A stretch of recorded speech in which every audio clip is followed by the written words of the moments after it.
This is the Environmental Protection Commission regular meeting, Wednesday, August 6th, 2025. This is a regular meeting. There is no new business. Old business, EPC 05-2025 PL 25-17, 10 Stony Brook Road, Darien Holdings LLC, to modify a driveway, construct a parking court, install drainage, utilities, and other related features within close proximity to the wetlands and watercourses. The property lies along the east side of Stony Brook Road, approximately 370 feet north of West Avenue, and is identified as map number 70, lot number 43. The zone is R1, and it is approximately 1.37 acres. Rick? Mr. Chairman, application 05-2025 was considered at meetings on March 5th and July 9th, 2025. Important issues relating to impact on wetlands and watercourses and other resources of value, along with water quality, drainage, and evaluation of the mitigations proposed had been discussed in detail. As upon the conclusion of that testimony, staff was directed to compose a resolution for the board's or the commission's consideration at this month's meeting. Okay, I think there was some discussion. I asked you to write up a resolution, but there were a couple of issues that were pending. They're not resolutions that were pending, but I had conditioned. I'm sorry, go ahead. No. You were gonna work out some of the details in the front area. Yes. Because there was some controversy, boulders, where placement. Yes. So did they discuss with you? Yes, okay. They did, and I did. As a result, I did a condition 3, which provided for a buffer around the wetland to the north side of the driveway, where before it was the limit of lawn and landscape was up to the edge, so it was pull it back 10 feet. Little or no consequence on the development of the site. Relocate the boulder demarcation feature, and I put in a dimension for the boulder demarcation feature. You put a size as opposed to two-person. Yeah. Just because the two-person thing was too nebulous for me.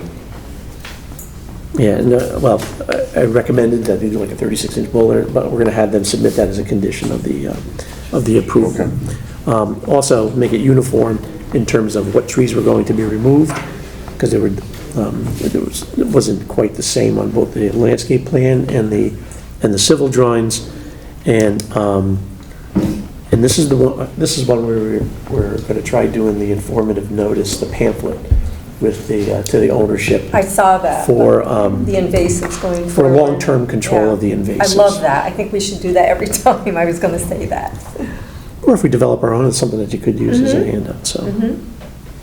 So the only part that I had talked about last time had nothing to do with the front, and it's in the back, on the back side between the pool and the beautiful area. They have boulder there in place. And it's a great demarcation thing, but it's not formally on the plan that I can see. And if we don't do that, the next person on that place is going to get the creep going, and they're going to start cutting trees down and moving back. So they're in place now. All they have to be is documented in the plan, so that it's there for the next party that tries to play that game. Right, yeah, I know they're already there, and we can add them to the as-built upon the completion of the project. I'd rather see it in the resolution somewhere that we've got that down there, because it's... Well, we could say that, because there is a condition here about the final... It just specifically say... The boulders in the it's back. The the east side, the demarcation line where it is today should be noted on the plan as an as-built, or, I don't want to slow it down now, but it definitely it's got to be in there. All right, so add that to number 9. We're going to talk about the as-built. It must include... Yeah, but if you can be specific that it's that location. East side stops before it goes into that beautiful flood zone. And there's great trees right next to all those big boulders, so if they start moving that back, those trees are coming too. So. That was my only piece that I needed out. Especially to east. Okay. So you have that included? Yep. Okay. So was there anything else? No, that was all I had. Okay. Given given that modification. Carolyn, can I have a motion to? Yes, I make a motion to approve EPC 05-2025, 10 Stony Brook Road, to modify a driveway, construct a parking court, install drainage utilities and other related features within close proximity to wetlands and watercourses, with the condition that the resolution be amended to include the maintenance of the existing boulder demarcation to the east. Was it to the east? Yes. Yeah. Second the motion by Carolyn, EPC 05-2025. All in favor?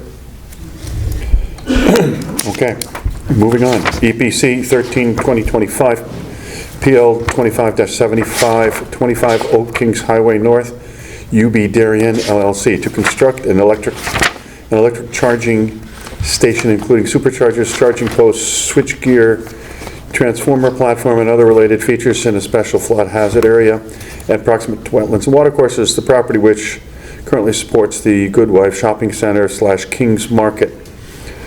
King's Market lies along the east side of Old Kings Highway North, approximately 550 feet south of Brookside Road, and is identified as map number 71, lot number 19. The zone is DC, and it is approximately 9.49 acres.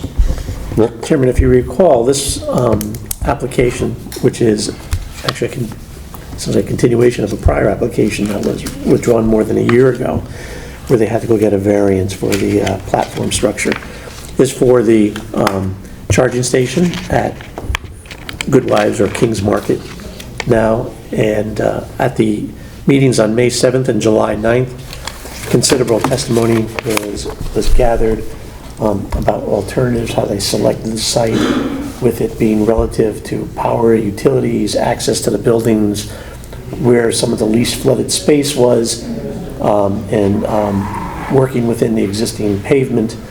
Upon the completion of testimony concerning flood impacts, making it as flood-proof as possible, the commission directed me to draft a resolution for consideration at this month's meeting. Are there any questions or comments on this one? I just have one tiny one. I believe that the applicant last time agreed, at the July meeting, agreed to put in like a recycling and trash receptacle, just because we had concerns that people charging their cars might toss their soda cans in the wetlands, and he agreed to that. So can we make that, add that? It's a bit outside of our purview, but if you agreed to it, I can add it to. I'm asking for a revised planting mitigation plan. Essentially, the engineer drew the mitigation plan for that just small little wetland pocket. Yep.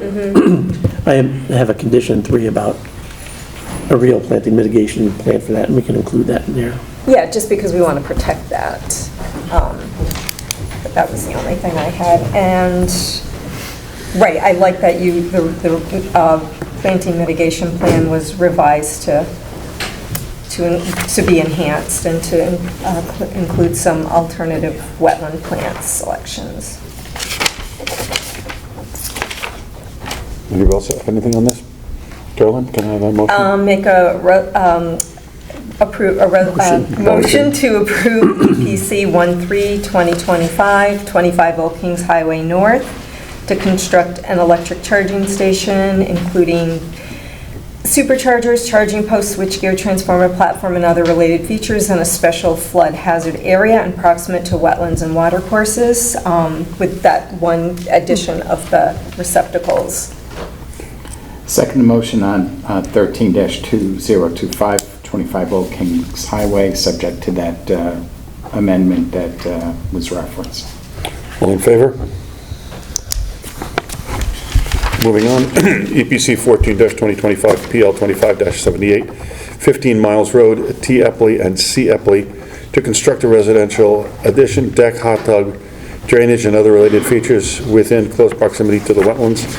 The property lies along the east side of Miles Road, approximately 480 feet south of Hollow Tree Ridge Road, and is identified as map number 46, lot number 134, the zone is R1/3, and it is approximately 0.33 acres. Mr. Chairman, the application was for residential addition deck, and they're also doing some improvements to the driveway. Important issues were considered in the May and July meetings of the commission, having to do with resource impacts, drainage, water quality, the value of the mitigation planting proposal that had been outlined by the applicant. Staff was directed to draft a resolution for the commission's consideration, and particular items of interest to the commission I've included in condition 3 with some very de minimis changes, to include the boulder demarcation feature, the informative handout about invasive management, and just some minor tweaks to the sediment and erosion control plan. Anybody have anything? Carolyn, anything? No. Okay, may I have a motion? Make a motion to approve EPC 14-2025, 15 Miles Road, to construct a residential addition, deck, hot tub, drainage, and other related features within close proximity to wetlands. Second motion on 14-2025 at 15 Miles Road. All in favor? Moving on, EPC 15-2025, PL 25-87, 6 Cross Road, L. Nicholson and A. Nicholson, to construct an in-ground pool, pergola, outdoor kitchen, terraces, drainage, grading, and other related improvements in a special flood hazard area and proximate to a water course and open space area. The access to the property lies along the north side of Cross Road, approximately 620 feet east of Tokenique Trail, and is identified as map number 65, lot number 8-5. The zone is R1, and it is approximately 1.6 acres. Mr. Chairman, at last month's meeting, the commission solicited a pretty substantial amount of testimony from the applicant on this application. If you recall, it was for essentially an in-ground pool, terraces, residential additions to the house, certain driveway improvements, drainage improvements, all along on a property that has numerous resources, including coastal flood hazard areas, a water course, its shorelands from a CAM perspective. Also, there's some tidal wetlands on or within close proximity to the property as well. As a result of that meeting, the board had narrowed its focus and had identified several issues that they requested some additional testimony on, including an expanded planting plan for the edge of the water course. If you recall, there was some pretty intense planting along the perimeter, left open as essentially long grasses in the center, right next to the edge of the river. Again, the commission sought some improvement to that plan. Visual demarcation feature along that limit of lawn and landscape. They wanted provisions for the cleaning up some certain areas of trash and debris that was along the river. You also had sought some additional information on the origination of the open space that was on the adjoining property. Verification that there was 2-foot sumps in all the collection structures.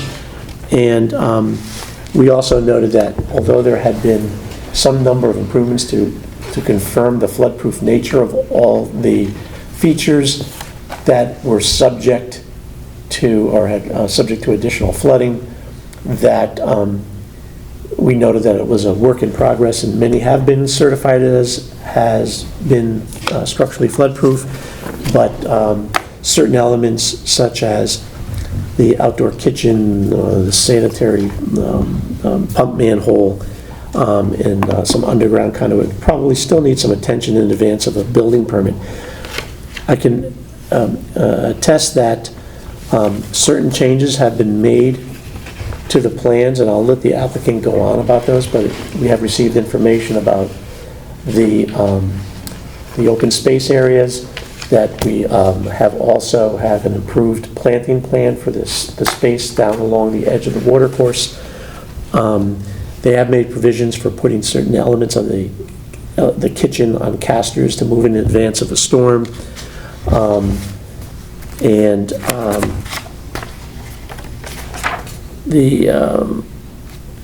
Again, the building demarcation feature, and then the collection instruction was verified to have the 2-foot subs. So I'll leave it with Mr. Frangione to expand, to answer your questions, along with the rest of the development team. Welcome back from our vacation. Wish him vacation. For the record, Rob Frangione, Frangione Engineering. With me tonight is the Gold Design team. To Rick's point, we listened to all of your questions from earlier, and the biggest thing that we did was expand the buffer planting area and the boulder demarcation feature. Perhaps either Tara Vincenta or Kate Throckmorton can go over that part. From an engineering perspective, there really wasn't a lot of changes, except as Rick said, for the kitchen appliances are now on casters, so that should there be a flood, they can just roll them out and put them up in places of higher elevation. And the ejector pump for the sewage ejector pump, it's going to be set in concrete, and it's going to be anchored down, so it's not going anywhere. And all the electrical appliances, like the plugs, have been raised to elevation 14 or higher. With that, I don't know if Tara, do you want to go quickly about the planting? Good evening. I'm Tara Vincenta, principal of Artemis Landscape Architects.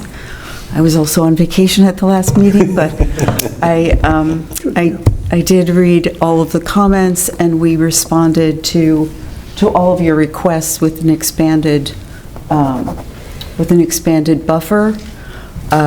We added 2 oak trees in place of the one. We added 2 additional junipers for a total of 3 now, for one that we're taking down. We also provided 2 by 2 by 2 boulders at 20 feet on center at the property line, and are proposing that the existing lawn area, turf area, beyond that, be allowed to grow into a no-mow situation for minimal disturbance, and that could be mown once a year just for maintenance. I believe Kate also wanted to talk about the fact that there's Phragmite right behind it, and that we might write something into that so that that could be weed whacked if it starts coming up during the season when there's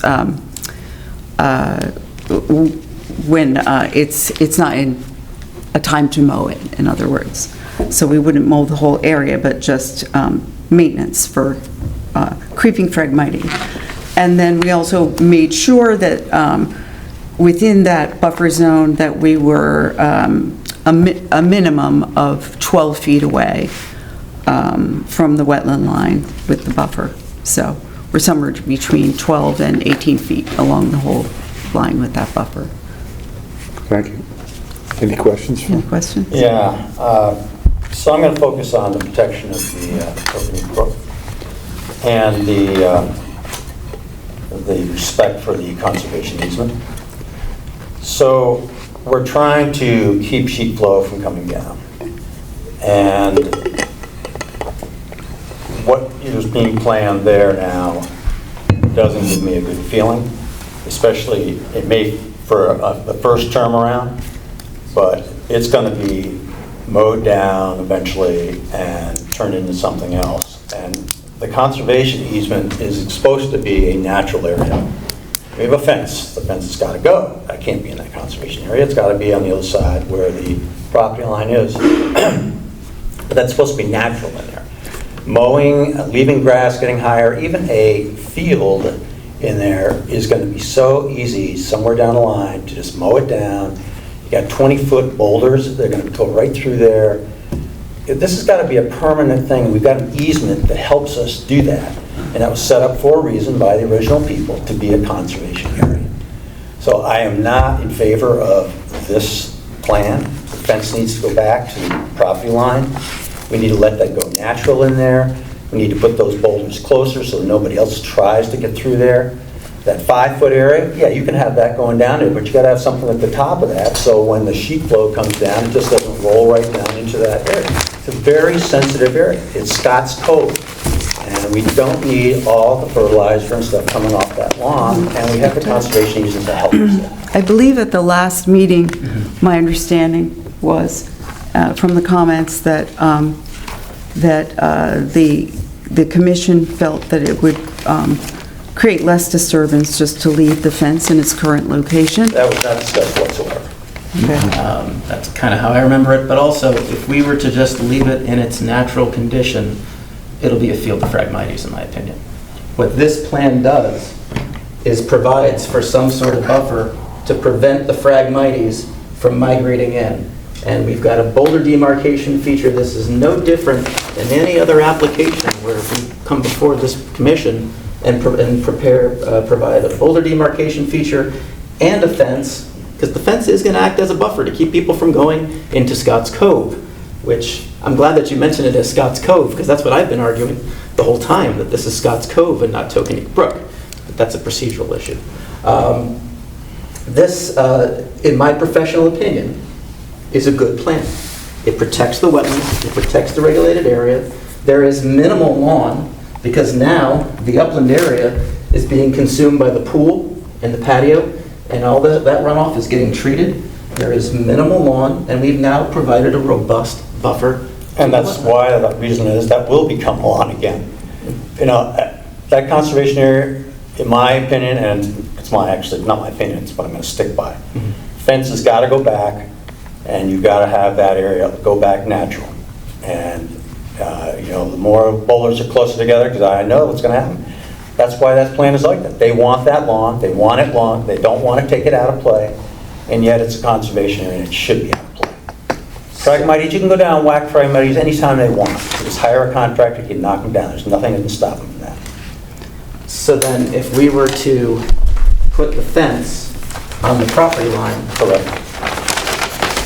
there would then be a natural buffer to the wetland, because this will all revert back. I mean, But you notice what they're doing now. They have a fence there, and they go on the other side of the fence to create lawn. And that's going to happen again. That's why I don't want lawn down there, or anything close to lawn that will be mowed down and brought into lawn again. And that's why we actually have more to work with there, because we have a conservation easement that says natural. Are you fine with having the fence on the property line? I mean, the owner's here and Sure. able to make that decision, so. Sir, please identify yourself, state your name and address. Name's Logan Nicholson, I'm the owner, and I was here last time, so remember the meeting vividly. We have no intention of turning it back to lawn. The lawn is very large as is, and so we're perfectly fine with the lawn from the buffer zone up. If you'd like us to disturb the property, I remember your colleague at the last visit asked me how many fence posts were being installed. It was my understanding that was a very sensitive topic, was fence posts. The existing fence has already been there. We weren't planning on doing any new fencing. That was my comment. I spoke last time as well. If you'd like us to move the fence, if that's your condition, we're happy to do it. I think it's going to be quite a disturbance, but we're happy to do it. It won't be a disturbance. So, And it's not just you. When you sell that house X number of years from now, the next person is going to be doing different things than what you say. So we set these up so that conservation easement was set up to make sure that went on for longer than every person that's living there. So I would ask for the commission to consider, if we move the fence up to the property line, it's going to be the buffer. No one's going to go over a fence. I think that's an obvious point. I would ask the commission, instead of all these boulders that were there now, if the fence could suffice, because the boulders were going to be in place of the fence, and so it seems duplicative to me to then truck a bunch of boulders. Personally, I don't have a problem with it. Put the fence there. We know that's going to be there. The next person that comes in will see that. It's natural on the other side of that. They're not going to try to start grass growing again. Makes a lot of sense. That works for me. Okay, great. Thank you. You okay? Yep, thanks. Yeah, so I agree with Bill 100%. I think the conservation easement is immutable, and in some ways, I think that overrides any discretionary decisions that we can make here. The 30-inch oak, could you remind me why that needs to be removed? You mean this one here? Yeah. Because it's right where the pool is. That's where the pool, and it's in pretty bad shape. Remember, we had discussed last I do, meeting yeah. about it. How to make it And your idea is replacing the two oaks would compensate for that removable? Yes, one? to an extent, yeah. How And all large the are other the plantings. replacement oaks that we're putting in? I'm sorry, I didn't. How large are the replacement oaks? Real small tree. 3-inch caliber. 3-inch caliber. Yeah, 3-inch caliber. That's it. No problem. All right, so I would just encourage a little more creative thought around that vis-à-vis a 3-inch caliber. So the oaks, again, whoops, I'm pointing at myself. The proposed oaks were here. Yeah. So again, this is the property line. Yeah, So now we're going to have a fence here. And then there's the property line. This is all Phragmites, and this is where the existing fence is. So this is where it'll kind of get a little wonky because the property line actually goes like this. So the open space is here and here. But the oaks were going in the upland area within the property. So, and then I think there was some other cedars that were going over here. So, yeah. I'm only speaking for myself. I want to see this plan approved. I just want to see a little more creative thought on it. yeah, I think the only thing that changes really from this plan going forward is instead of keeping this as a no-mow area, the fence gets moved to the property line. All the other plantings were inside the property anyway. So this planting plan isn't going to change except perhaps be supplemented by more trees. And I would ask if that was something we could potentially work out with staff. I mean, Logan's got no problem planting more trees. He's going to be planting a ton of trees on this property. Okay. So, Come on up. I would like, Logan Nicholson again, the owner again. Creative thinking, let's be creative tonight. I'm here, I'd love to just solve it.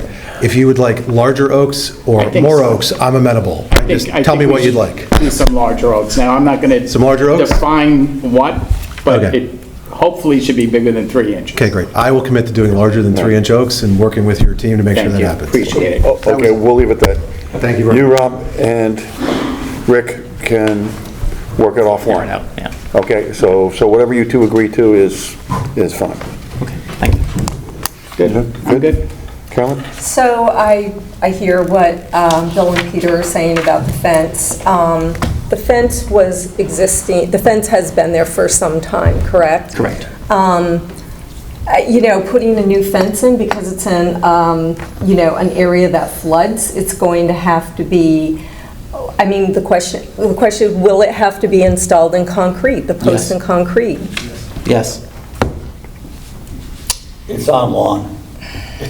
They're going to be putting it back on the line. Did you go down and see where the line was? So that's where they'll be putting it. It's already in lawn. Disturbance there, leave it. That's nothing compared to it if you're in a very sensitive area, which is closer to where the lawn is. But that's your call. We're at the whim of the commission, so. Yeah. Think about that. And as long as we're talking about trees and getting them bigger, the cedar trees weren't much bigger. They were 6 to 8 feet high. I'm not comparing with other applications we have, but people put in nice, robust trees when they're putting in trees, so that, they don't have to wait for 3 generations for them to become large. So Well, if you're going to put a tree in, unless you want it to be a very small one forever, start them off bigger. well, I think we've agreed that, Rob and Rick, I think they both heard from the commission. Okay. Okay, But it's not just those, it's the other ones. from Peter and from you, and I'm waiting to hear what Carolyn says here, but I think they got it. We got it. The message is there. We've heard from the applicant. The applicant is, can't be more open to any of the, any suggestion here, so, what I would do is let them do their work, okay? And then when the resolution comes, we can do a final review if that's necessary. Yeah. Okay, Essentially, Carol? revising a landscaping plan to move the fence back to the property line and to slide this planting where it's Forward. not Yeah. inward. And agree, I mean, there was some discussion about bigger, more, et cetera. Okay, I don't have Ms. Throckmorton's credentials as a landscape architect, et cetera. I'm leaving that to you guys. Okay, for you guys to come up with something that's amenable to the applicant and that you think reflects the opinion of the commission. Okay, are you Yep. okay with it? Yeah. Yeah. Like I say, is, in terms of like a 3-inch caliper tree is pretty big when it comes to managing it when you're installing it. So, we can see what they come up with. Okay. It's got a big pole, Kellen? bigger pole. I think I'm okay with what's been discussed. I mean, it's true, I mean, it does need to be, it does, for any ordinance going forward, it does clearly, the area does need to be clearly defined and marked off. I wish the fence wasn't there to begin with, but it is what, And do we have conservation easement placards? There are such a... Per the subdivision map, there were supposed to have been monuments on the corners. And I just think, based on the age of the subdivision and the inundation, I think those might have sunk over time. But according to the subdivision map, from what I remember reading it, they said they set monuments on the open Can space. they be restored? We could put placards in. You don't have to do a formal monument where you're setting a piece of stone. You could have a 4x4 Yep. at the property boundaries or in select areas that kind of define Yeah. it. I This is actually a very good The idea. one that's over here on Post Road where I see when I walk past by, and it's a kind of a 4x4 with a little Little placard on it. metallic, small, not big. We have, very small. these small conservation, Very the small. things that fit on a 4x4, Exactly. and there's a detail for like a 6-foot 4x4 sunk to the ground, 3 feet. Perfect. It's a post hole With a gap. digger and an hour's worth of work. It's Love not a it. big Thank deal, you. so. Appreciate it. Okay, good. Okay, you're okay with that then? We're fine, Okay. yes. Carolyn, you all set? Yeah, I'm set. Okay. Thank you. Okay, you. great. Can you write that up? What's that? No boulders with the fence. No boulders, because if we're putting the fence, then the No boulders are boulders. superfluous. Yeah, that was, So, that was your suggestion, I think it's great. I prefer that. yeah. Okay, Thank so, Rick, can you write up the resolution for next meeting, and then we can go? Okay. So just to be clear, the plantings are going to be moved forward at the fence. That's what I said. Right. Thanks, Rob. Okay, but not the boulders. No boulders. Okay. Okay.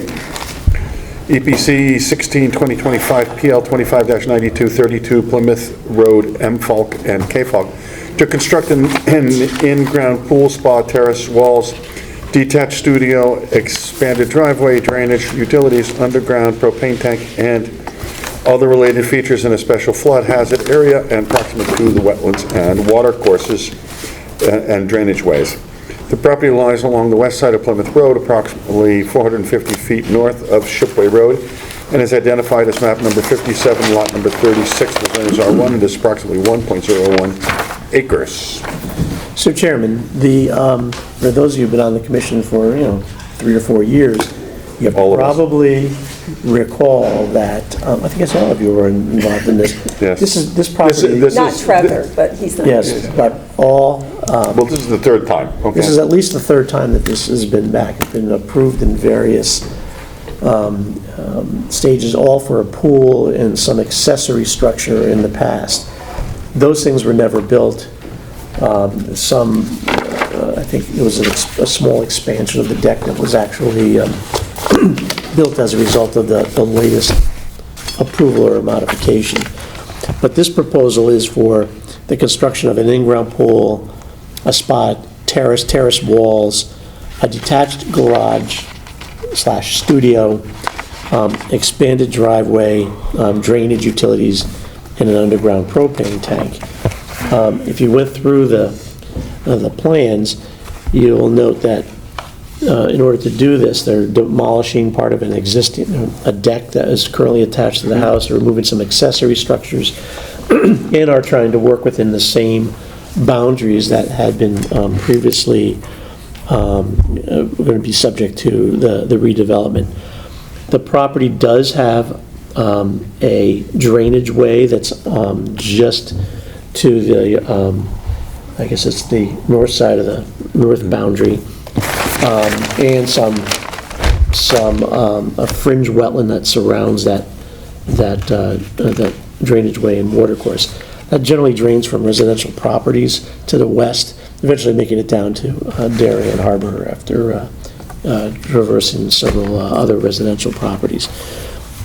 If you were looking at this as a coastal application, the resources on the property, the coastal flood hazard area, because the entire property is subject to a pretty substantial flooding in the order of 5 to 7 feet during the peak of a 100-year storm.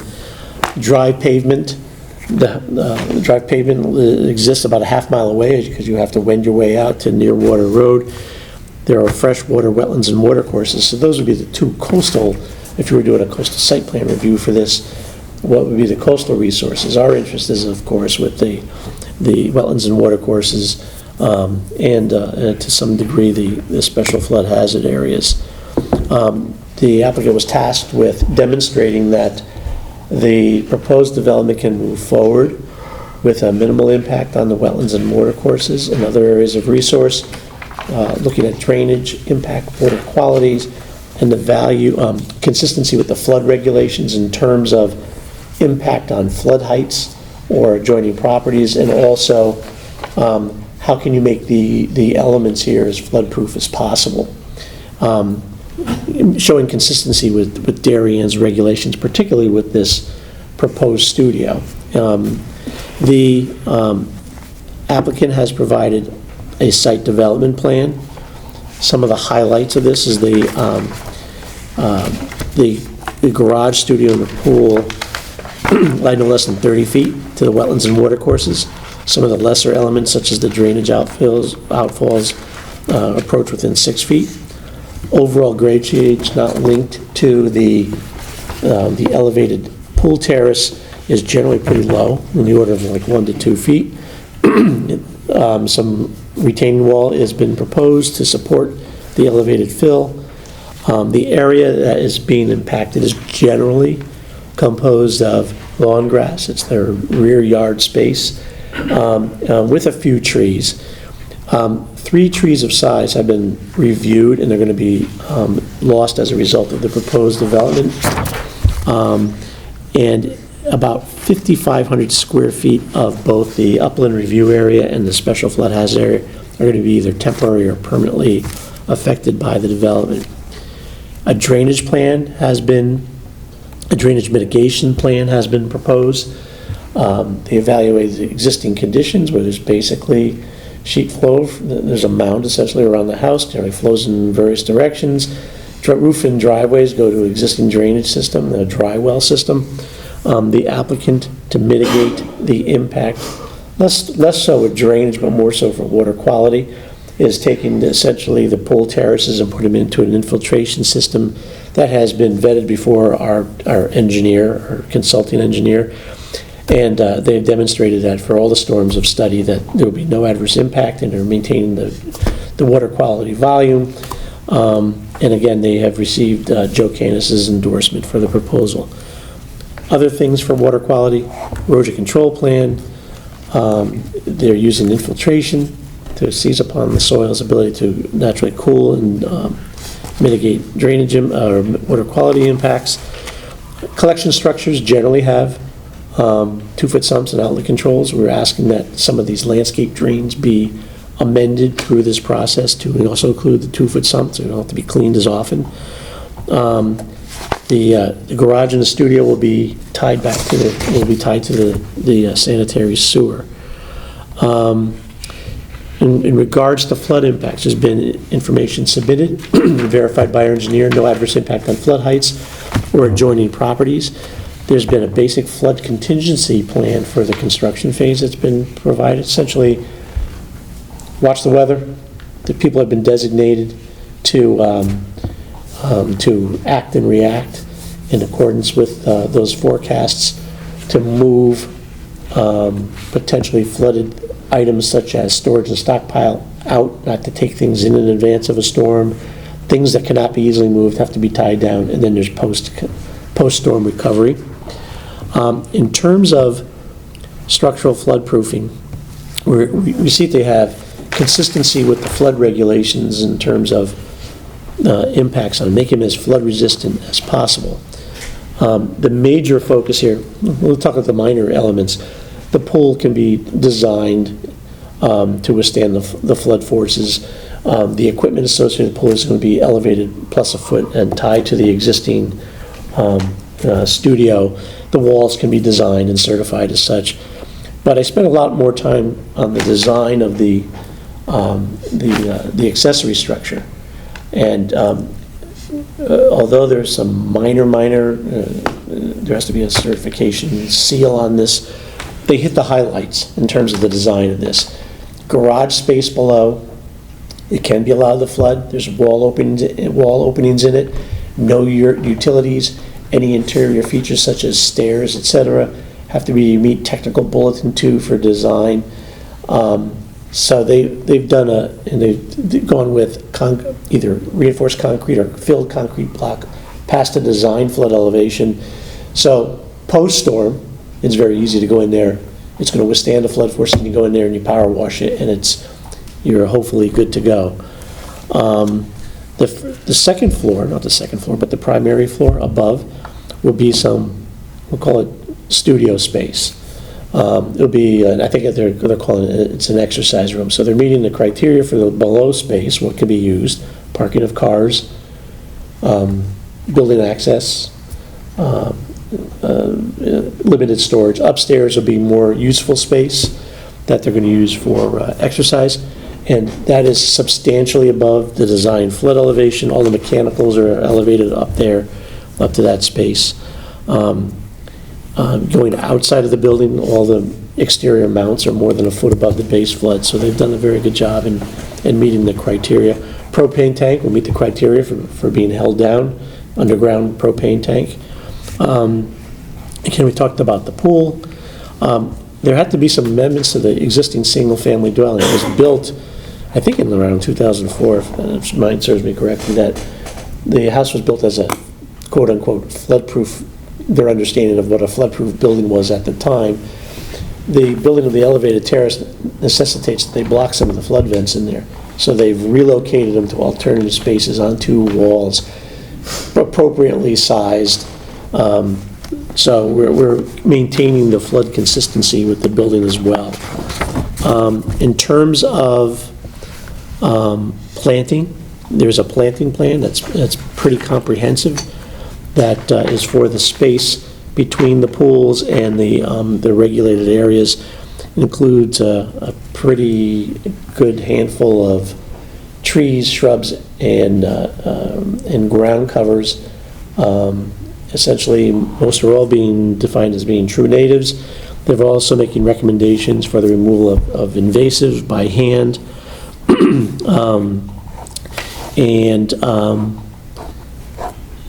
The deer repellents being confined to organics as opposed to treatments. They will have a pool fence, and I think probably that will warrant some discussion. They have made provisions for not to cross the water course, and they've also provided for at least understanding that the commission doesn't like a lot of excavation associated with, set in concrete, and they'll be pounding them into and using a fence that can sit between the posts that are pounded into the ground as opposed to excavating and set in concrete. With that, I can turn it over to the applicant, and I'm sure available for questions. Thank you. Bill Pollack, landscape architect with Pete Simpson Associates. I'm here with Harry Rocheville from McCord Engineering, professional engineer. Here's a rendering of the site plan. This is the existing house. These are the proposed terraces at the back side of the house. New pool and new detached studio, which is located off of the existing driveway. The wetland area is this sort of highlighted color in the back. And as Mr. Talamelli noted, it's really a drainage ditch that goes through, actually heading west with the wetland associated with that. That wetland area actually has a lot of invasives at the moment and a lot of debris from woodlands over time, just sort of dropping materials, and has never really been cleaned up. Invasives that we've identified include Norway maples, Japanese privet, bittersweet, and there's quite a bit of it. In fact, one of the trees that is in the regulated area that's to be removed is actually a Norway maple. So the larger tree that's coming out is actually an invasive tree.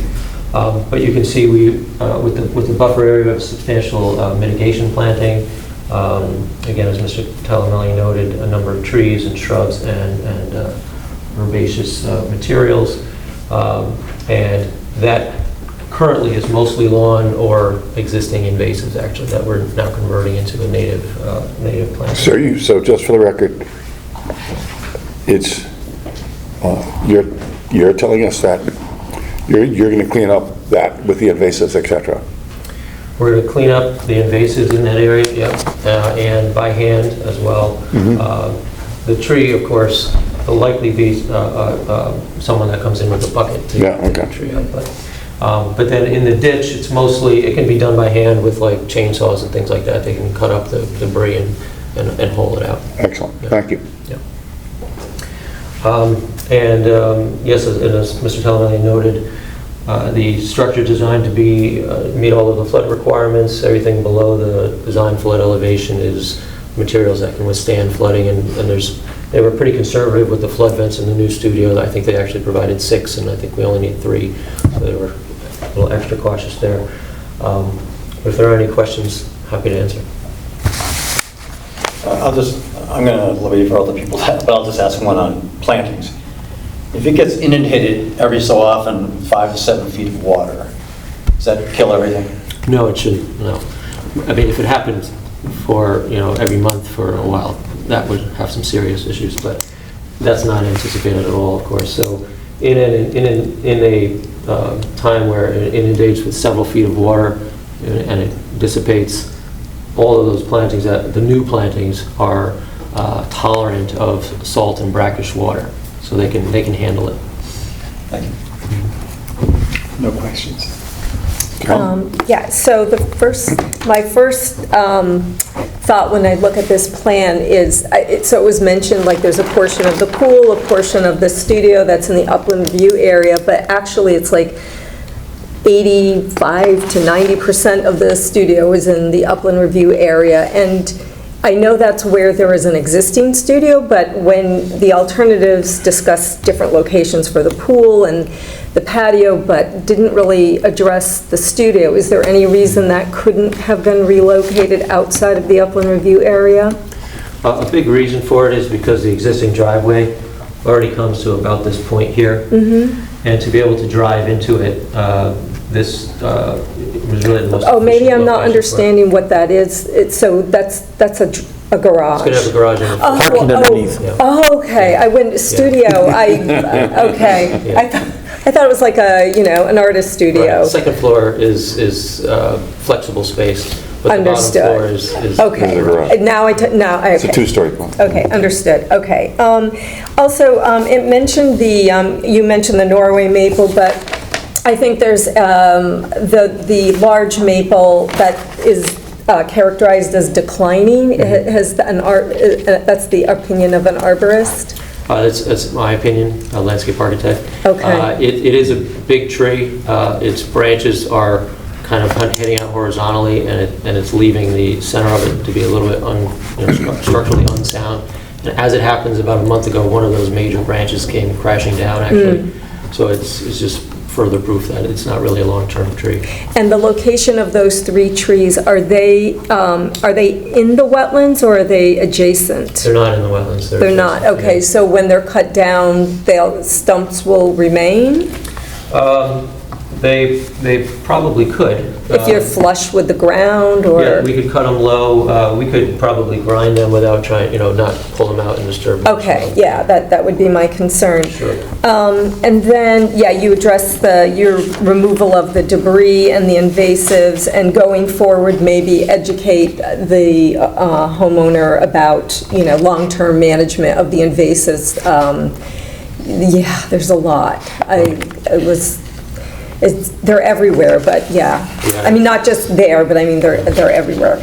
And the fence, it's supposed to be pounded into the ground, but we just heard with the other application that in an area that's prone to flooding, that the posts really need to be set in concrete. So I'm curious as to your opinion of that. It's certainly better if they're set in concrete, there's no question about it. I don't know what kind of fence the prior application was. This is essentially like a deer fence style that still meets pool code, so it's not as heavy duty necessarily as some other kinds of fencing. So what we can do is we just do a little bit longer posts, and the ones that go into the sleeves, kind of, go into right? the sleeve, and they will tamp around it. It does probably mean that there's a little bit more maintenance over time, because it won't quite be as sturdy, especially since it's pool enclosure. We'll have to check it out and just make sure it stays plumb, but it's manageable. Right, I guess the other application, the fence was a little bit different. You said this is more like a deer type fence. And then when what fence post would be pounded in? So the pool is going to be above grade at one end of it. How far above grade will that be? It's somewhere around 6 inches to 12 inches on the one side. It's not like elevated or anything. Okay, Yeah. okay. It's just above existing. Oh, okay. And yeah, I was just curious as to the amount of grading that would have to be done in the upland review area. I think it was characterized as the low amount of grading. For sure, that's right. We're close to grade. This is only a 12-inch drop off here. That's okay. Yeah. Right, there's also, we had the existing roof leaders and the driveway drains discharged to a dry well at the corner of the driveway, and then they overflow to the wetlands. So can you just discuss that? We don't hear that term dry wells too often anymore. I mean, could you kind of describe what that situation is? And Sure. If there were any filters Right. in that before it goes into the wetland? Evening, Harry Rocheville with McCord Engineering. Sure, so the dry well,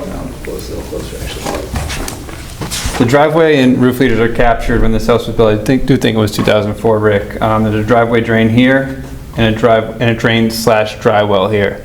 So there's about 3 to 4 feet of dry well space where that water will infiltrate before it hits the overflow pipe and goes to the wetlands now. And to further improve that, we've pulled the location out of the water course and into the buffer area and lined that with riprap. So we're pulling it out of there and giving it a little bit more protection and filtration through the buffer plantings before it gets to that. I mean, that's about the best we can do on this property. It's very flat, low-lying, high groundwater table everywhere. So I think we've done pretty much the best we can. So one thing we talked about was pulling back, which they've done, a level spreader in lieu of a point discharge, and Harry, our discussion was about the impacts of groundwater on the level spreader. Sure, yeah, so Rick and I had a conversation if we could use a level spreader instead of the riprap outlet, and due to the high groundwater level, that level spreader would sit more than half full with water, so it wouldn't operate as we need. So that really the only option is a point discharge to a riprap protected outlet. That's all I had. And some of the things we recommended were, again, with the pool and patio drains, everything should have 2-foot sump and outlet controls. And I think they're just retrofitting one of the existing drains with an elbow, is that it? Existing driveway drains? I think you have a note on there. Yes, we're adding an elbow to this existing driveway. I mean, you talked about, is there separation? If you wanted additional separation, you could have them rebuild that catch basin in the driveway. The other one is a dry well, where you're saying there's 3 foot of space, means between the outlet and the bottom, and set in stone. on the Open bottom, yeah, Yeah, it's so, an open okay. bottom, so it infiltrates into that, and then if it builds up, it goes out. Okay. So you think this arrangement with pulling it back and putting the riprap there is, I mean, it's making it better. It's making it better. how far will it travel over lawn before it gets into the ditch? it's just a couple feet. It's like 6 feet. Yeah, 6 feet, I'd say. Yeah. But there will also be a vegetated buffer of native plants there. Right, that is it'll discharge existing. within that proposed buffer area. Okay, okay. I mean, due to the flatness of this site, we can't really pull it back anymore without major, disturbance. Right, okay. Just for the record, we've received Joe Conis's Yes, review, so, okay, the note here is done. You recommended that there be a 2 foot, 2 foot sumps in all the new drains. and all the new drains, that's in there? Yep. Okay. Good, put that in there twice.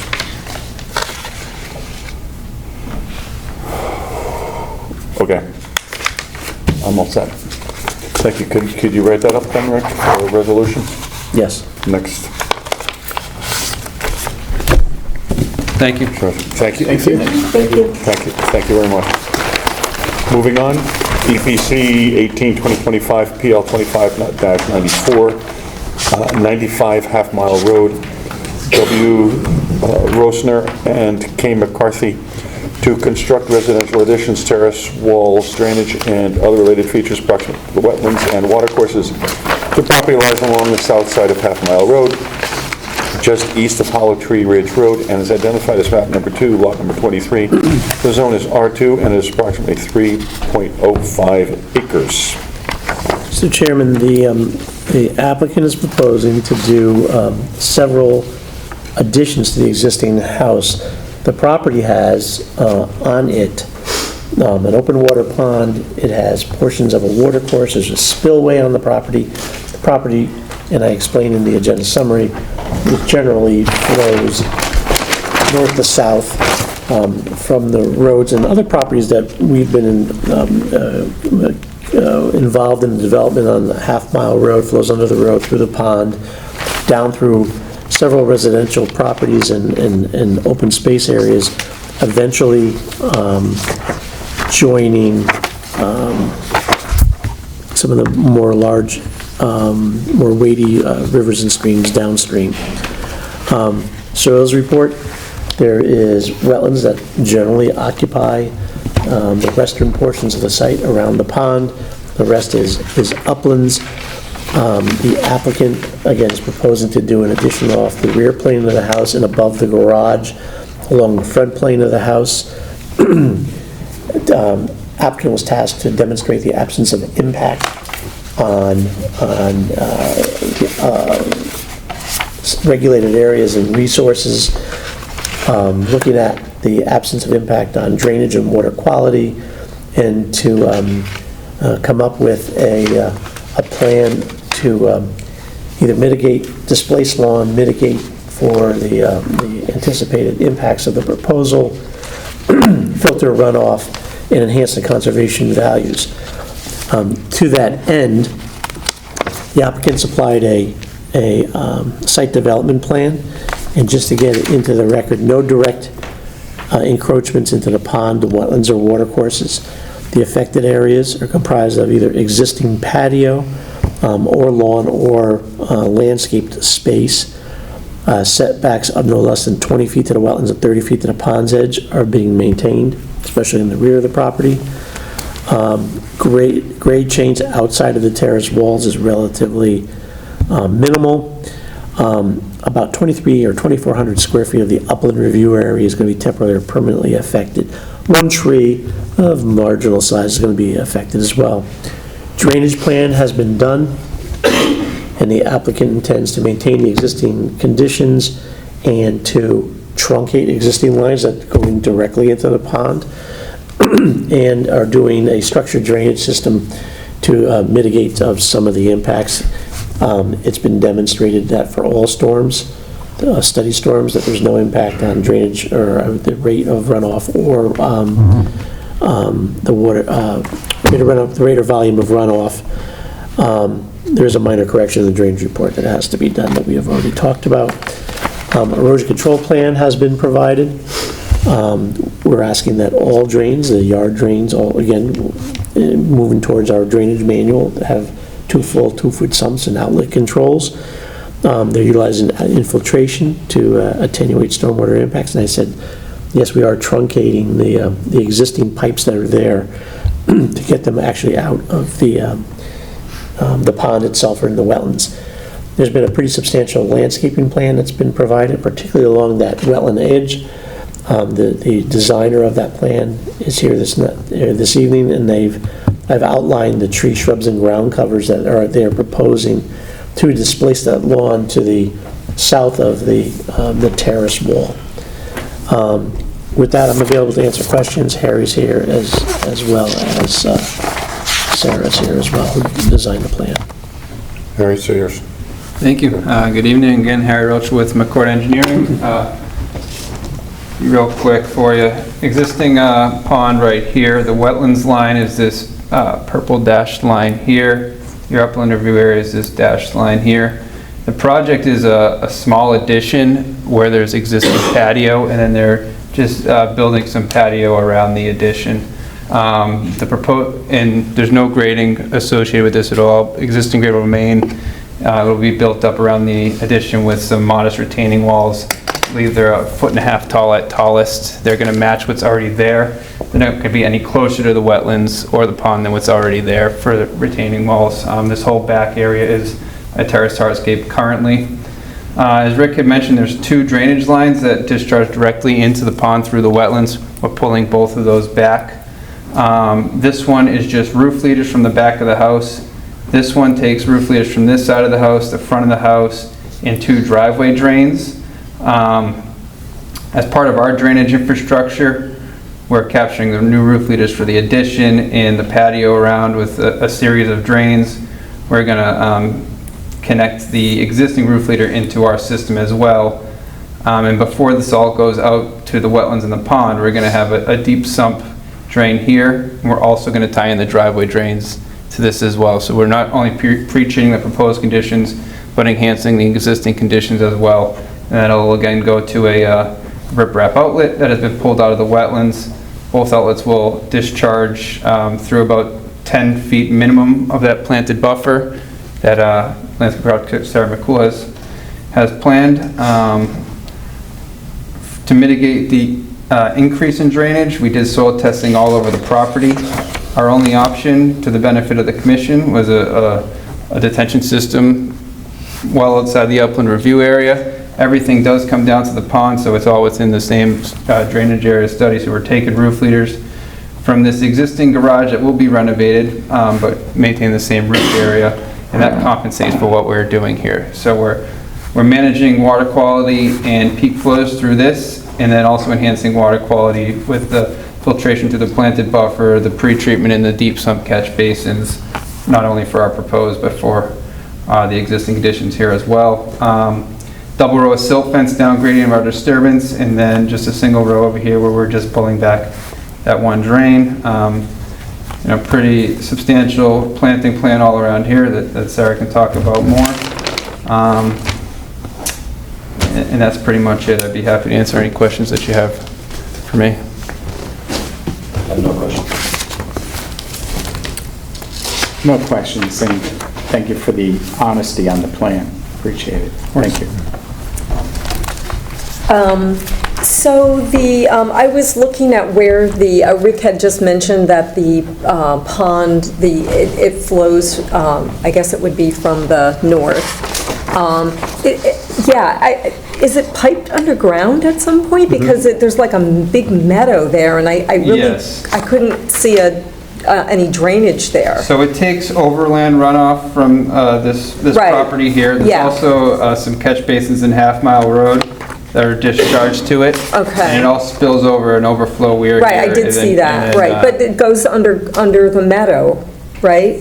Yeah, there's a pipe Yeah, I here saw that that. feeds it, yeah. Yeah, I saw that, okay. And then I think there was like some, Rick had mentioned wanting the 2 feet sump, but I think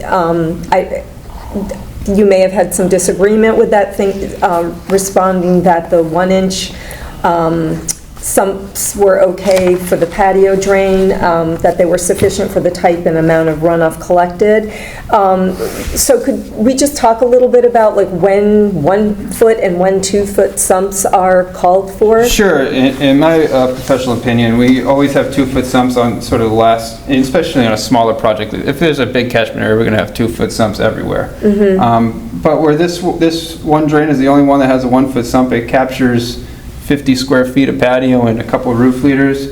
We thought that could remain a 1 foot, and we would keep the 2 foot on the outlet here before it discharges to the wetlands. But if the commission wants 2 foot sumps, my client is fine. I mean, I would Put it defer to two- Rick on that I mean, because, Put it in 2 foot sumps, get it across. for consistency and less maintenance, and the drainage manual, when it goes into effect, will be 2 foot. is uniform 2 foot. Yes, okay. Okay, so then going forward, they're all going to be 2 feet? Yeah. Okay, In the, it's not a true inconvenience to do it. I mean, it's available. You have to It's do it optional. once, so much. Right. so, okay, so there was that. Yeah, you had mentioned you showed us where the detention's going, and yes, happy that it's outside of the upland review area, but you had mentioned initially siting it closer to the wetlands, but decided to relocate it outside of the upland review area. I'm just curious, because it's kind of a tight area there. Where were you thinking that you would have put it? Well, we would have, at first, we like to just sort of focus on the project that we're doing as opposed to Moving it far away? increasing the disturbance. Yeah. So at first, we looked at just grabbing the roof leaders from the addition and the patio that we're capturing. And we had done test holes all over here Yeah. downhill, but there, as you'd expect, Right. it was all shallow groundwater, Right. and so it's not suitable for any sort of infiltration system. So then we just went to Plan B and searched around. This was really, in this upland area was very well suited. The other thing is we have a very large septic in here due to those poor soils. So we were Wanting to stay out of pretty that? restricted by the setbacks that we Right. have to maintain to the septic system too. And Okay. that just resulted in it being located over here. So at first we were exploring down here because we would have loved to just take what we're doing via gravity down there, but it just wasn't an option. Okay. I have a couple questions about the planting plan.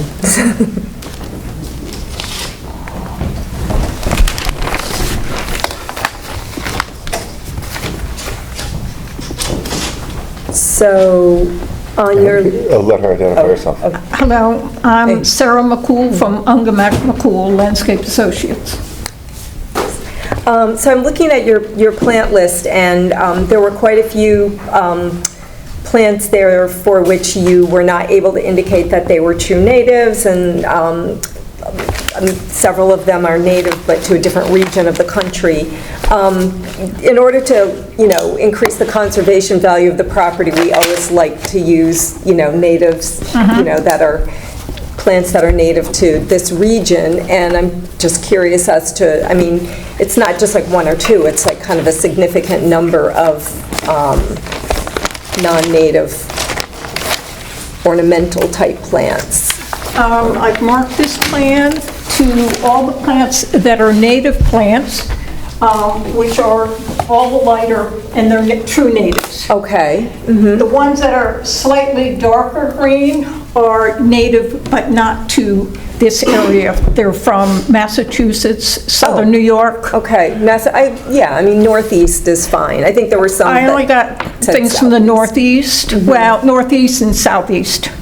Okay, so within the wetland area per se, I can't see real well, but are those all true natives in the actual wetlands? All true natives. In the actual wetlands, Well, okay. this one is from North Carolina, and this is very similar to this plant, so if you wanted me to switch them to all true natives in the wetlands, it's all right. Just swap them, right, okay. And then I noticed around the pond, there is a lot of vegetation already. Yes. Is there, I mean, I looked at it, but I mean, I wasn't able to identify, I mean, are there a lot of invasives there that need to be removed? No, not really. Okay. There might be on the other side of the pond. I didn't walk through it, but this is really mostly lawn grasses in there, and we're taking out the lawn areas. Right, right. I did these two plantings because these are where the riprap, for where they're cutting the drains off, so I wanted to minimize any erosion into the pond, so I put plants in there. Yeah, help to filter slow it down and, yeah, filter it. And then I think I read that there was a boulder demarcation, but it's really more, Here, every Okay. time this bed crossed the wetlands line, I did boulders. you did boulders, Yes. okay. Okay.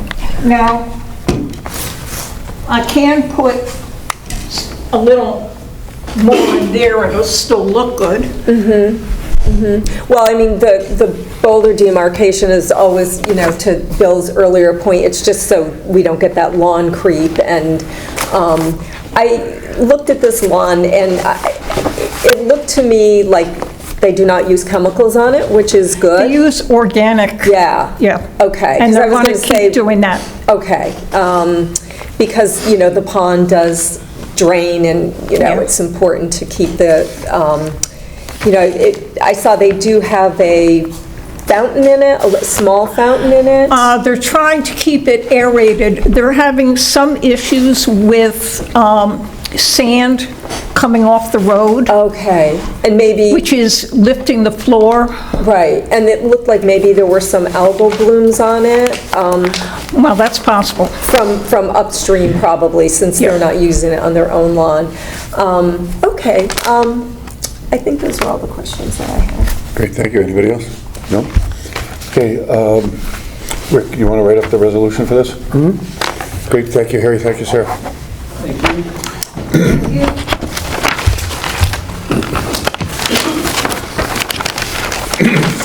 Moving on.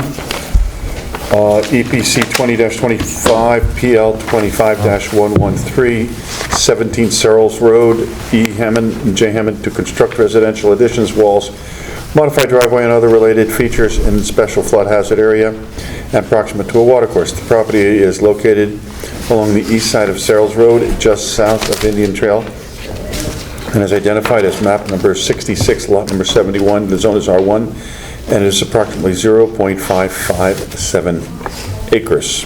Rick? Chairman, the applicant is before us this evening to obtain permission to construct several residential additions, walls, modifying an existing driveway, and other features in a special flood hazard and proximate to a watercourse and other areas of resource. So on this particular property, although portions are within the special flood hazard area, to the north is, believe it or not, across Indian Trail, there's a small area of freshwater wetland that was identified under a prior development proposal. Across Searles Road is the same reach of Tokenique Brook and tidal wetlands, and that open space area is across the street as well. So if you were doing a coastal site plan review application, you would see that the resources are coastal flood hazard area, meaning the areas that flood, which occupy about half the property. Shorelands, which means it's areas that are beyond the flooded space, in uplands, tidal wetlands across the street, freshwater wetlands across the other street and to the north. If you add our buffers to it, portions of this site are affected by the development. The applicant is tasked with ascertaining what the impacts are on the regulated areas and other items of resource, looking at drainage, water quality, have come up with a de minimis planting plan to try to improve the conservation values of the regulated areas and site. Also, because it's in the flooded space, we have to look at the consistency with the flood regulations in terms of impact and structural flood proofing. To that end, they did a site development plan and submitted reports. Again, no direct encroachments to the watercourse, inland wetlands, or tidal wetlands. Project elements lying no less than 40 feet to the watercourse on the other side of the street and tidal wetlands, and 22 feet to the inland wetlands to the north. Little or no grade changes are being proposed. Important in this application is the significant diminishment in driveway that's occurring. Right now, there's a circular driveway. They're going to, with a single point of entry into the site and compose a courtyard, and changing the point of access into the garages from the front of the house to the side of the house. No individual large trees larger individual or groups of trees are going to be impacted. A little over 4,000 square feet of the upland review area, and similarly about 4,700 square feet of the flood zone are temporarily or permanently affected by the development. A statement has been provided on the drainage impact. The engineer notes that as a result of composing this or constructing this site, there'll be a diminishment of 308 square feet of impervious surface as a result of it, and they have certified the absence of impact on drainage in the adjoining properties. Generally, the result of the diminishment in impervious surface. We have received a positive endorsement from our consulting engineer on this project as well. Erosion control to further water quality. The health department has piped in on this because it's served by a subsurface sewage that no improvements have to be made as a result of the work that they're doing. There's been a statement concerning the absence of impact on flood heights and changing the dynamics of the flood. And then we took, they've also supplied plans and other information to demonstrate compliance with the flood regulations. The improvements that they're doing to the dwelling are not substantial. They don't have to go through a massive reconstruction of the dwelling. There are certain elements that will have flood exposure as we move towards a building permit. They'll have to provide certifications, things like the walls that are being proposed, some of the piers and gates. There's a basic flood contingency plan that has been provided. Again, like we've spoken to before, appointing somebody who's going to be in charge, keeping an eye on the weather, moving things in advance of a storm, tying things down that can't post-recovery. And a very basic, per the recommendation of the commission, of a very basic planting plan. And they have done a few things, installation of a few trees and shrubs on the property to again, beneficial from improving the conservation values of the regulated areas in the property. We try to keep it in scale because, again, we're not right up against the inland wetlands and watercourses. There's actually roads, albeit private roads, but there are roads between this property and where the freshwater wetlands are and where the tidal wetlands are in the watercourse. Patrick's here this evening to answer any questions. I can answer questions as well. Patrick? Good evening, Patrick Scher with Redness and Mead. Mr. Talamilli covered a lot of it, but just to highlight, the homeowner is proposing to make some modifications to the second story of their house. They've received a ZBA approval due to setback issues. They're also relocating the garage doors from the west face to the south face and reorienting the driveway to that southern face. As Rick mentioned, the existing driveway had 2 points of entry. It was gravel. Now we have a single point of entry. We're reducing impervious coverage by 300 square feet, but we're also removing 1,000 square feet of driveway from the upland review area, which represents a massive improvement in water quality. These two areas that were previously occupied by the existing driveway are going to be finished with lawn, with plantings proposed along this wall, and then also some proposed up along this property line where we are closest to this freshwater wetland. Yeah, that's pretty much it. If you have any questions. Bill? Yeah, obviously you heard the other one, it's in the same area. It's very concerning to me what happens down there. And so what you're doing here is not concerning to me, but I am concerned about where the septic system is. And I would feel much more comfortable if we saw some service records that showed they actually are maintained. It was built, it's a 43-year-old system, it's a trench line, it's 8 feet of elevation, it's less than 40 feet away from the wetland. And, if they could show some records they actually have been taking care of it, over this years, I'd feel a lot better about it than something that's just molting away and actually could be infiltrating. Okay. I do know when I called him and asked him, he did say, he's like, I've been thinking that it's time to get this cleaned out. So they are scheduled to have it pumped this month. It should be in the next week. Normally, people keep the same service provider over years. Mm-hmm. So you just call the service provider and ask them to provide their records, because they're gonna go back and say, oh yeah, Mr. So-and-so calls and we pump it out every August or September. Mm-hmm. Just because, that's, it's on our schedule. We send them a reminder in June, and we get around to it in August. Okay. So that service provider should have some records there that can satisfy. Bill, because I think that would... Right. I mean, the negative is if they haven't been, then we have to talk further about this, even though it's not part of the application. It is, in my mind, very important. Mm-hmm. Okay, thanks. It's a smart modification. I just had a question. The driveway, as it currently constituted, goes in the lengthwise way. Will there be, is it a two-car garage or a one-car garage?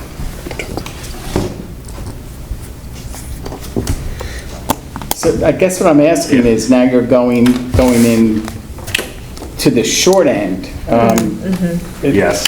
So does that work? I guess it does. Maybe they don't park in the garage. I honestly, I haven't looked that closely at the architectural, so. I mean, who parks in the garage? Yeah, I do. I got two. I've never parked in my garage. So this is the update. So it is a two-car garage. Yeah. So I guess there is enough depth in it. Okay, all right. I mean, it's fine with me, as long as it works. It just... Well, you're the engineer. I mean, Yeah, you tell us if it works. And if you say it works, it works. Yeah, that's right. I agree. It works, okay. Well, if they don't... It's not my problem. I would hope that would be an important part of the design process. Right. They'll have to get a smaller car. That's right. I guess, yeah. Are you done? I am done. Go ahead. So I just have a question. So the driveway is currently gravel, and you're putting in asphalt. Yes. But yet you classify the asphalt driveway as impervious, and the gravel driveway as impervious. And I understand that because, they get compacted. But in terms of runoff, is it kind of a one-to-one comparison? Because wouldn't water flow over asphalt faster than it does over gravel?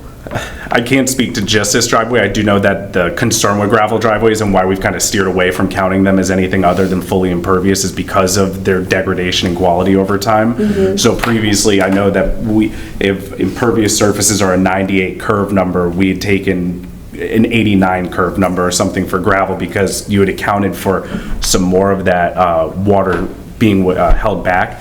But going out there and seeing that driveway had been pretty compacted down. I would assume the soils beneath it are pretty compacted down. So I do think that comparing it to this current condition, I think we're pretty close to so it's like a fully run off. Okay. And I just do know that my experience is we really don't take advantage of crushed stone or gravel driveways anymore, unless there are these methodologies where you can put like structures underneath it that help keep the gravel from compacting and create kind of a reservoir underneath it. But this is just kind of an old school, Right, just a right, yeah, thin no, I layer of saw. stone over dirt, Yeah. So when you factored in the reduction in impervious surface, we're now adding those stone walls and piers. That was factored into that computation? That's correct, yes. And those, I mean, given the fact that they're surrounded on either side by pervious, they're not generating nearly as much runoff as like a concentrated driveway or anything like that. But I'm 99% sure we did count that as impervious. Okay. I've got a green-gray exhibit in here somewhere though. Yeah, I mean, I just thought of that when I was reading. And then the only other question that I had was for Matt, but he's not here. I was just going to ask if there was any need to remove invasives along the property, but it wasn't mentioned that he would be doing that, I don't think, but we usually kind of standard. The only thing is, I don't recall there being... Not a lot. Not There weren't a a lot lot, there, no. no. There was like Japanese stilt grass and stuff like that. but- I don't recall there being an awful lot, and then again, separated by pavement of... Yeah, and there was the Surfaces. stone walls too. Right, there's stone wall and there's asphalt associated with the road between Right. the real regulated. I mean, yeah, it wasn't like the other few, that 2 applications ago that we talked about with the drainage ditch that was just loaded with all kinds of things, invasives, but yeah, I just, I always bring that up. No, you Can't help should. myself. So those were all the questions that I had. Good. Thank you very much, Peter. Nobody else? Okay. Can you write a resolution, write up the resolution for that? Thank you very much. Thank you very much. It's good. I like your presentation and what you're doing with this house. I love when a client brings us a job like this. It makes my job easy. Yes, it does. Okay, moving on, approval of minutes. Thank you. Okay. July 9th or July? Yeah, July Yep. 9th. July 9th, 2025 regular meeting. All commissioners should have a copy of the minutes. Are there any additions or comments that the commissioners have? They look No? good to me. Okay. May I have a motion? I make a motion to approve EPC minutes from the meeting of July 9th, 2025. Second motion to approve the minutes July 9th, 2025. All in favor? Okay, there are no, let's say for agent approvals, EPC 19-2025, PL 25-98, 4 Rabbit Lane, Alfieri Enterprises LLC to install a 55-gallon tank above ground, propane tank in and approximate to the wetlands and watercourses and special flood hazard areas.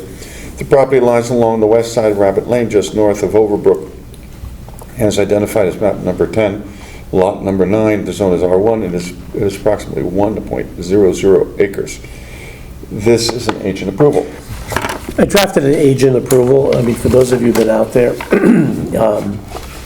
and in fact, staff was encouraged to do this, to accomplish this one as an agent approval because it is existing dwelling, uplands to the east, some wetlands to the west. Most of the wetlands are in the form of lawn grass. It does transition as you get further to the west to some woodland. Portions of the property are subject to flooding.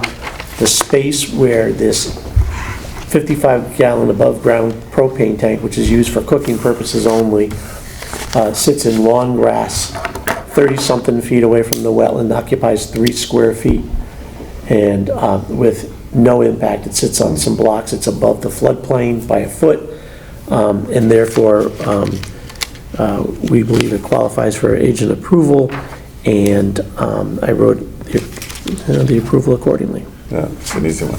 Any commissioner have a question or comment? No? Good. There is no other business. May I have a motion to adjourn? I make a motion to adjourn EPC meeting of August 6th, 2025. Second motion to adjourn. All in favor? Good night, gentlemen.